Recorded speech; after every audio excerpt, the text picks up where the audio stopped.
Point of order, Mr. Chairman. Did we swear these witnesses in? Oh, okay. We did not, and that was my fault. So we'll do that right now. Representative Lauren Boebert repeatedly interrupted Sally Katzen, questioning Katzen about changes to the Bureau of Alcohol, Tobacco, Firearms, and Explosives that were not authorized by Congress. Should bureaucrats implement rules and regulations that are not delegated by Congress? It's not the bureaucrats that do it. It would be an agency. The bureaucrats working in the agencies, should they be in charge of enforcing rules and regulations not delegated to them by Congress? No, and that does not occur. Well, Ms. Katzen, you stated while some elected officials accuse the agencies of running amok, no agency is a free agent, and they can only do which Congress has delegated them. Correct. Now, I agree with that. However, we see in agencies all the time rules and regulations that are enforced on the American people that were not delegated to them by Congress. For instance, just in the last 5 years, the Bureau of Alcohol, Tobacco, and Firearms has changed its long-standing positions on firearm products 3 times through administrative fiat.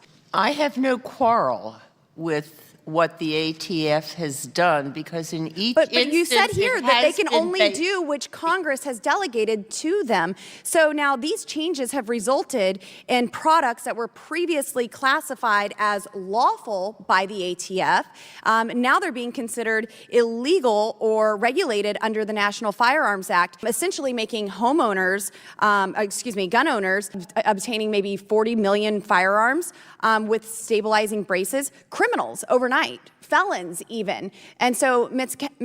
Katzen, would you say that this is an abuse of that separation of power? Because that rule is not something that Congress has delegated, but the ATF has taken it upon itself to regulate this rule that they created to make millions of Americans felons. With respect, I was trying to answer your question before you interrupted me, to say that the ATF had, in each of these instances, sufficient statutory authority from Congress, and that any challenges to that... Ms. Katzen, it is my time. So Congress never authorized the ATF. These agencies are not free agencies, and they can only do which Congress has delegated to them to do. Congress is not Ms. Katzen, specific. Excuse me. Thank you. My time. No, ma'am. It's my time. Thank you. Oh, I'm Ms. sorry. Katzen, so you are not in interested in my views. It is my time. Thank you. I'm in your sorry testimony, you're not interested in my you views. stated Congress delegates, but then some officials are quick to condemn the agencies for doing what they are told to do.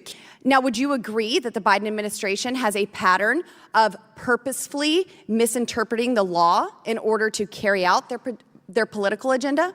No, ma'am. I think, in fact, that the law keeps changing, and the Supreme Court had a very hard time I haven't seen that law change here in out. Congress. So this was the intent of the Clean Water Act. Now, Ms. Katzen, when discussing regulations made by the Biden administration in your testimony, you also state, are these regulations determined detrimental to our well-being? Hardly. Are they tying us up in red tape? Had their property misclassified as a wetland and were prevented from building their family home? It may not be a $2.5 million home like yours, but that sounds like a lot of red tape to me. Excuse me. Do you disagree? I really take that as a personal do you assumption. disagree? My home. Do you disagree that this was an overreach? I disagree that Ms. you're Katzen, my time casting has expired. aspersions on Mr. Chairman, me I yield. or my... Thank you.